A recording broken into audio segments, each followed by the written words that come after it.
ప్రపంచంలో మనిషి చేతుల్లో ఇంత శక్తి ఎప్పుడైనా ఉందా?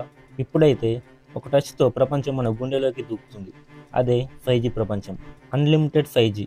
పేరుకే అన్‌లిమిటెడ్ డేటా. కానీ వాస్తవానికి అది మన జీవితాన్ని లిమిట్ చేస్తోంది. ప్రతి సెకన్‌కు నెట్‌లో కొత్త వీడియో, కొత్త పోస్ట్, కొత్త ఆకర్షణ. ఒక్క స్క్రోల్ చేస్తే సరిపోతుంది. మనసు దానికి బానిస అవుతుంది. మరి ఆ స్క్రోల్ ఆగే సమయం ఎప్పుడూ రాదు. రాత్రి సమయం 10 గంటలయిపోయింది. ఒక వీడియో మాత్రమే చూస్తాను అనుకున్న వాడికి తెలుసుకునేలోపు ఉదయం అయిపోతుంది. మనిషి యొక్క నిద్ర పోగొట్టే శత్రువు స్మార్ట్ ఫోన్‌గా మారింది. ప్రతి నిమిషం మనం స్క్రోల్ చేసే వీడియోల వెనుక కొన్ని కంపెనీలు డాలర్లలో లెక్కలు వేస్తున్నాయి. మన విలువైన సమయం వాళ్ళకు లాభం. మన మతి భ్రమం వాళ్లకు మార్కెట్. మన దృష్టి వాళ్లకు డబ్బు. మనం ఫోన్‌ను వాడుకుంటున్నాం అనుకుంటున్నాం. కానీ ఫోనే మనల్ని వాడుకుంటుంది. 5G వేగంతో మన జీవితాలు పరిగెడుతున్నాయి. కానీ మన గమ్యం ఎవరికీ తెలియదు. ప్రపంచంతో కనెక్ట్ అవ్వాలనుకున్న మనిషి తనతోనే డిస్కనెక్ట్ అయిపోయాడు. ఒక చిన్న నోటిఫికేషన్, ఒక లైక్, ఒక షేర్, ఇవి చిన్నవిగా అనిపిస్తాయి కదా, కానీ ప్రతి క్లిక్ మనలోని ఆత్మశాంతిని కొంచెం కొంచెంగా తింటుంది. మనిషి నవ్వు ఇప్పుడు ఎమోజీ అయిపోయింది. మన సంబంధాలు ఇప్పుడు నెట్వర్క్ అయిపోయాయి. మనిషి జీవితం ఒక స్క్రీన్లో సరిపోతుంది. పక్కనున్న ఫోన్ స్క్రీన్ వెలిగితే ఆనందం, బ్యాటరీ డ్రైన్ అయితే నిరాశ. కానీ ఒక ప్రశ్న, ఈ 5G మనకు ఇచ్చినది ఏమిటి?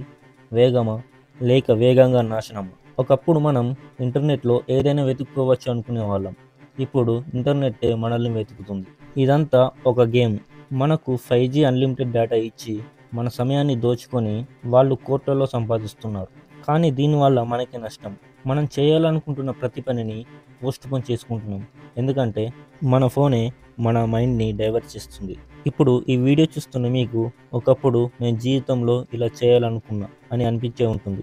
కానీ కొన్ని కారణాల వల్ల ఆ కల కలగానే మిగిలిపోయింది. ఒకసారి ఆగి ఆలోచించు. దానికి కారణం ఏమిటి? ఆర్థిక ఇబ్బందులా? ఇంట్లో సమస్యలా? ఈ కారణాలైతే ఏం పర్వాలేదు.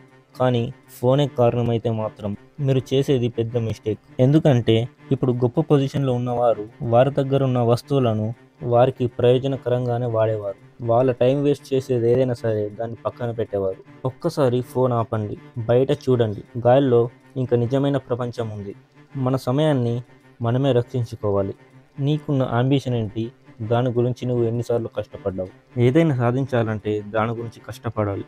కానీ ఆ కష్టాన్ని బయట వాళ్లకు చూపించకూడదు. అక్కడే నీకు అవమానాలు, వెక్కిరింతలు ఎదురవుతాయి. నీకు ఏదైనా ఫ్రీగా వస్తుందంటే దానికి కారణం నువ్వు వాళ్లకు ఒక ప్రొడక్ట్ ఒకటి నీకు ఫ్రీగా ఇచ్చి దాని ద్వారా వాళ్ళు వ్యాపారం చేసుకుంటారు. అన్లిమిటెడ్ డేటా కూడా అంతే. ఏదైనా చూసి చూడనట్టు వదిలిపెడితే ఏది అర్థం కాదు. దాన్ని క్షుణ్ణంగా పరిశీలిస్తేనే అర్థమవుతుంది. నీకు తెలియకుండానే నీతో వ్యాపారం చేస్తున్నారు చాలామంది. ఉంటాను. బాయ్.